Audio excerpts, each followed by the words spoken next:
ಹರೇ ರಾಮ. ನಾನು ಶಿವಪ್ರಸಾದ್, ಗಿರಿನಗರ ವಲಯದ ನಿವಾಸಿ, ಪೃಥ್ವಿ ಭಟ್ಟಿನ ಅಪ್ಪ. ಹಾಗೆ ನಮ್ಮ ವಲಯದಲ್ಲಿ ಕೆಲವೊಂದು ಮಾಹಿತಿ ಕೊಡಬೇಕಿತ್ತು ನನಗೆ. ಏನಂತ ಹೇಳಿದರೆ, ಈಗ ನನ್ನ ಮಗಳು ಅದೇ ಪೃಥ್ವಿ ಮೊನ್ನೆ 27ನೇ ತಾರೀಕಿಗೆ ಯಾರನ್ನು ಒಂದು ದೇವಸ್ಥಾನದಲ್ಲಿ ಮದುವೆಯಾಗಿ ನಮ್ಮನ್ನು ಬಿಟ್ಟು ಹೋಗಿದ್ದಾಳೆ. ನಮ್ಮ ಸಂಪರ್ಕದಲ್ಲಿ ಇಲ್ಲ ಈಗ ಅವಳು. ಅದು ಯಾರೋ ಜೀ ಕನ್ನಡದಲ್ಲಿ ಕೆಲಸ ಮಾಡುವನಂತೆ ಒಬ್ಬ ಅಭಿಷೇಕ್ ಅಂತ. ಅಂತೂ ಹವ್ಯಕ ಖಂಡಿತ ಅಲ್ಲ, ಬ್ರಾಹ್ಮಣನೂ ಅಲ್ಲ ಮೋಸ್ಟ್ಲಿ. ಅದು ಜಾತಿ ಯಾವುದಾದ್ರೂ ಅವಳು ನಮ್ಮನ್ನು ಬಿಟ್ಟು ಹೋಗಿ ಆಗಿದೆ. ಇನ್ನು ಜಾತಿ ಕಟ್ಟಿಕೊಂಡು ಏನೂ ಮಾಡಲಿಕ್ಕಿಲ್ಲ. ನಮ್ಮನ್ನು ಬಿಟ್ಟು ಈಗ ಇಲ್ಲಿ ಇವತ್ತಿಗೆ 20 ದಿವಸ ಆಯಿತು. ನಮ್ಮ ನೆನಪು ಕೂಡ ಅವಳಿಗೆ ಬಂದಿಲ್ಲ ಇಷ್ಟು ಸಮಯದಲ್ಲಿ. ಆ ಥರ ಇದ್ದಾಳೆ. ಇದು ಯಾರೂ ನಿರೀಕ್ಷೆ ಮಾಡುವಂತಹ ವಿಷಯವೇ ಅಲ್ಲ. ಅವಳು ಯಾವ ಥರ ಇದ್ದಳು, ಅವಳನ್ನು ಯಾವ ಥರ ನಾವು ಬೆಳೆಸಿದ್ದೇವೆ ಅಂತ ನಿಮಗೆಲ್ಲ ಗೊತ್ತಿರ್ಬೋದು ನೋಡಿದವರಿಗೆ. ಅದು ಯಾಕೆ ಹೀಗಾಯಿತೋ ಅದೊಂದು ಅರ್ಥ ಆಗೋದಿಲ್ಲ. ಅದು ಮತ್ತು ಇದರಲ್ಲಿ ಮತ್ತೊಂದು ವಿಶೇಷ ಅಂತ ಹೇಳಿದರೆ, ಒಂದು ಮುಖ್ಯವಾದ ವಿಷಯ ಅಂತ ಹೇಳಿದರೆ, ಇದನ್ನೀಗ ಅವಳನ್ನು ಧಾರೆ ಹಿಡಿದು ಮದುವೆ ಮಾಡಿಕೊಟ್ಟಿದ್ದು ನಮ್ಮ ಗಿರಿನಗರದ ವಲಯದ ನಿವಾಸಿ, ಭಯಂಕರ ಸಂಗೀತ ಶಿಕ್ಷಕ, ಮಹಾದುಷ್ಟ ನರಹರಿ ದೀಕ್ಷಿತ್ ಎಂಬವ. ನಿಮಗೆಲ್ಲ ಗೊತ್ತಿರ್ಬೋದು ನರಹರಿ ದೀಕ್ಷಿತನ ಬಗ್ಗೆ. ಕೆಲವೊಂದು ಕಡೆ 10-15 ಕಡೆ ಕ್ಲಾಸೆಲ್ಲ ಮಾಡ್ತಾನವ. ಜೀ ಕನ್ನಡದಲ್ಲಿ ಜೂರಿಯಾಗಿ, ಸರಿಗಮಪದಲ್ಲಿ ಜೂರಿಯಾಗಿ ಹೋಗ್ತಾನೆ ಈಗ ಅಂತ ಹೇಳ್ತಾನೆ ಅಂತ ಹೇಳಿದರೆ, ನಾನು ಶಿವಣ್ಣಂಗೆಲ್ಲ ಹೇಳಿದ್ದೇನೆ ಮೊದಲೇ, ಪರಿಸ್ಥಿತಿ ಕೈ ಮೀರಿದೆ ಅಂತ ಹೇಳಿದ್ದೇನೆ. ಆದರೂ ಅವರು ಅಷ್ಟು ಸೀರಿಯಸ್ ಆಗಿ ತಕ್ಕೊಂಡಿಲ್ಲ ಅಂತ ಈಗ ಹೇಳ್ತಾ ಬರ್ತಾ ಇದ್ದಾನೆ.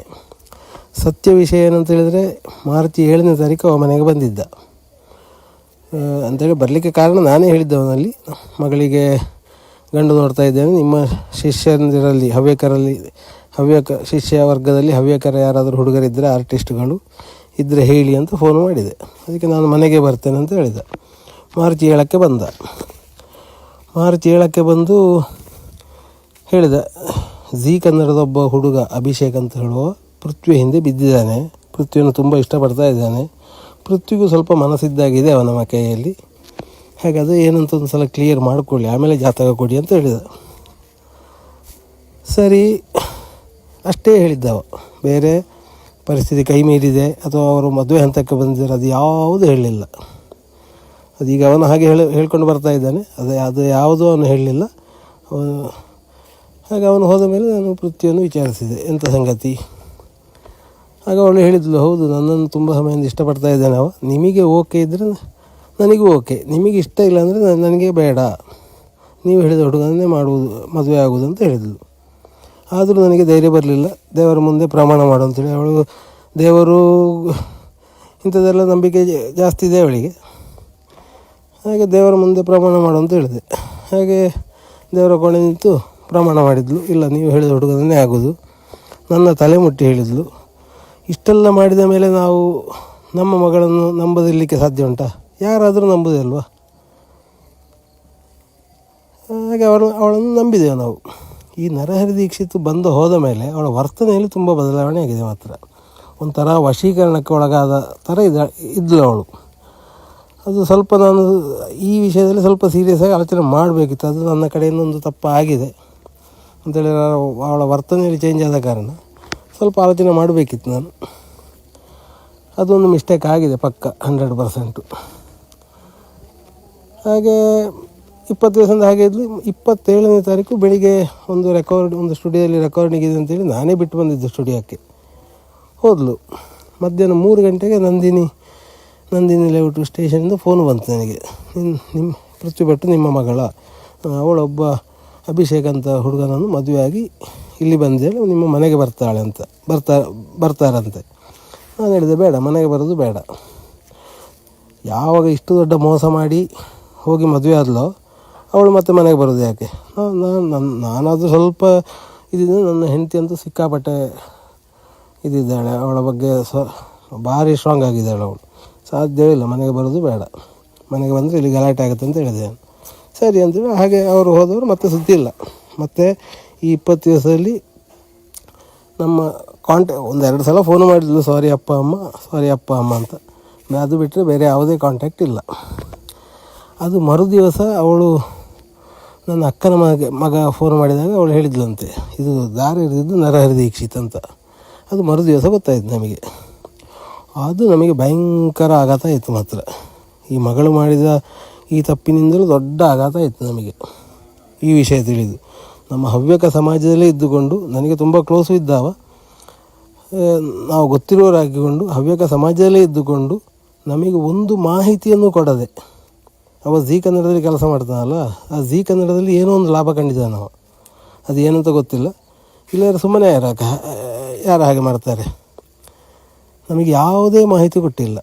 ಈಗ ಅಟ್ಲೀಸ್ಟು 27ನೇ ತಾರೀಕು ಬೆಳಿಗ್ಗೆ ಅವನಿಗೆ ಸುದ್ದಿ ಬರ್ತದಲ್ಲ, ಆಗ ಹೇಳ್ಬೋದಿತ್ತಲ್ಲ ಅವನಿಗೆ, ಹೀಗೆ ಪರಿಸ್ಥಿತಿ ಕೈ ಮೀರಿದೆ ಶಿವಣ್ಣ, ದಾರ ಎರೆದು ಕೊಡಿ, ಮದುವೆ ಮಾಡಿ, ಏನಾದ್ರು ಒಂದು ಬೇಕಿತ್ತಲ್ಲ, ಮಾಹಿತಿ ಕೊಡಬೇಕಿತ್ತಲ್ಲ. ನಮಗೆ ನಮ್ಮ ಜೀವಮಾನದಲ್ಲಿರುವಂಥ ಒಂದೇ ಒಂದು ದಾರ ಎರೆದು ಮದುವೆ ಮಾಡುವಂಥ ಅವಕಾಶವನ್ನೇ ಕಿತ್ಕೊಂಡಲ್ಲವ. ಜೀ ಕನ್ನಡದವರು ಹೇಳಿದ್ರು ಅಂತ ಹೇಳಿ ದಾರ ಎರೆದದ್ದಂತೆ. ಆದರೆ ಇದಕ್ಕೆ ಅರ್ಥ ಇದೆಯಾ? ನಮ್ಮ ಹವ್ಯಕ ಸಮಾಜ ಇವನನ್ನು ಕ್ಷಮಿಸ್ತದೆಯಾ? ಇವನಿಗೆ ಕ್ಷಮೆ ಇದೆಯೇ ಅವನಿಗೆ? ಆದ್ದರಿಂದ ನನ್ನ ಗಿರಿನಗರ ವಲಯ, ನನ್ನ ಬಾಂಧವರು, ದಯವಿಟ್ಟು ಇವನ ಬಗ್ಗೆ ಸ್ವಲ್ಪ ಜನರಿಗೆ ತಿಳಿಸಿ ಹೇಳಿ. ಈಗ 10-15 ಕಡೆ ಕ್ಲಾಸ್ ಮಾಡ್ತಾನೆ, ಅಲ್ಲಿಗೆ ಬರುವ ಹೆಣ್ಣು ಮಕ್ಕಳನ್ನು ಇನ್ನು ಬೇರೆ ಯಾವುದೋ ಎಲ್ಲೋ ಒಂದು ಲಾಭಕ್ಕಾಗಿ ಹೀಗೆ ಮಾಡಲಿಕ್ಕಿಲ್ವ? ಅವನ ಮೇಲೆ ಏನು ಗ್ಯಾರಂಟಿ? ನಾನು ಗಿರಿನಗರ ವಲಯದಲ್ಲಿದ್ದುಕೊಂಡು ಮಠಕ್ಕೆ ತುಂಬ ನಿಷ್ಠಾವಂತ, ಎಲ್ಲ ಕಾಣಿಕೆ ಅದು ಇದು ಎಲ್ಲವೂ ಕೊಡ್ತಾ ಇರ್ತೇನೆ. ಅದು ಬೇಕಿದ್ರೆ ನಮ್ಮ ಶ್ರೀಪಾದಣ್ಣ ಹಂಸಗಾರ ಅವರಲ್ಲಿ ಕೇಳಿ. ಅದೇ ಈ ನರಹರಿ ದೀಕ್ಷಿತ್ ಮಠಕ್ಕೆ ಎಷ್ಟು ನಿಷ್ಠಾವಂತ ಅಂತ ಅವರ ಗುರಿಕಾರಲ್ಲಿ ಕೇಳಿ ತಿಳಿಯಿರಿ ಬೇಕಿದ್ರೆ. ಅವ ಏನಾದರೂ ಒಂದು ಮಠದಿಂದ ಲಾಭ ಇದ್ದರೆ ಮಾತ್ರ ಮಠಕ್ಕೆ ಬರುವವನು ಅವನು, ನಾನು ತಿಳಿದ ಹಾಗೆ. ಅಂಥವ ನಮ್ಮ ಸಮಾಜದಲ್ಲಿ ಇದ್ದಾನೆ ನೋಡಿ. ಈಗ ಇಷ್ಟು ಮಾಡಿದ್ದನ್ನು ನಾವು ನೋಡಿಕೊಂಡು ಸುಮ್ಮನೆ ಇರೋದು ಅಂತ ಹೇಳಿರೋದಕ್ಕೆ ಅರ್ಥ ಇದೆಯಾ? ನಮ್ಮ ಹವ್ಯಕ ಸಮಾಜವನ್ನು ಕ್ಷಮೆ ಇದೆಯೇ ಅವನಿಗೆ?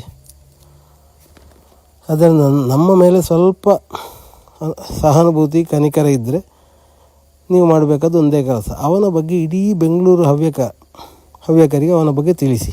ಅವ ಇಂಥ ನೀಚ ಕೆಲಸ ಮಾಡಿದ್ದಾನೆ, ನಮ್ಮ ಹವ್ಯಕ ಸಮಾಜದಲ್ಲಿ ಇಂಥ ನೀಚ ಕೆಲಸ ಮಾಡಿದ್ದಾನೆ, ಅಟ್ಲೀಸ್ಟ್ ನೆಕ್ಸ್ಟ್ ಆಗುವ ದುರಂತಗಳನ್ನಾರು ತಪ್ಪಿಸಬಹುದು.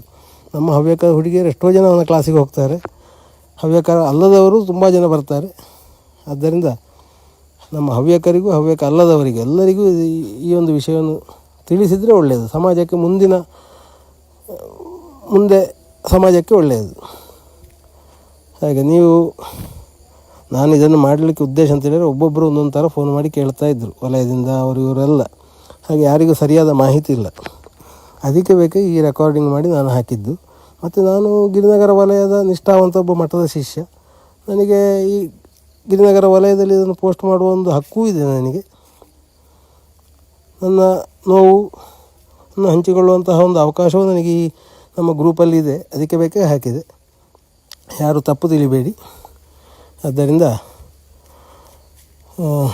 ನರಹರಿ ದೀಕ್ಷಿತನ ಮಾತ್ರ ನಾನಂತೂ ಅವನಿಗೆ ಕ್ಷಮೆ ಕೊಡಲ್ಲ ಖಂಡಿತ. ಮುಂದೆ ಏನಾದ್ರು ಒಂದು ಪ್ಲ್ಯಾನ್ ಮಾಡಬೇಕೀಗ. ಅವನ ಯೋಗ್ಯತೆಗೆ ಏನು ಅಂತ ಹೇಳೋದನ್ನು ನಾನು ಸಮಾಜಕ್ಕೆ ತಿಳಿಸ್ತೇನೆ. ಅದು ಹೇಗೆ ಏನು ಅಂತ ಪ್ಲ್ಯಾನ್ ಮಾಡಬೇಕು. ಹಾಗೆ ಧನ್ಯವಾದಗಳು. ಹರೇ ರಾಮ.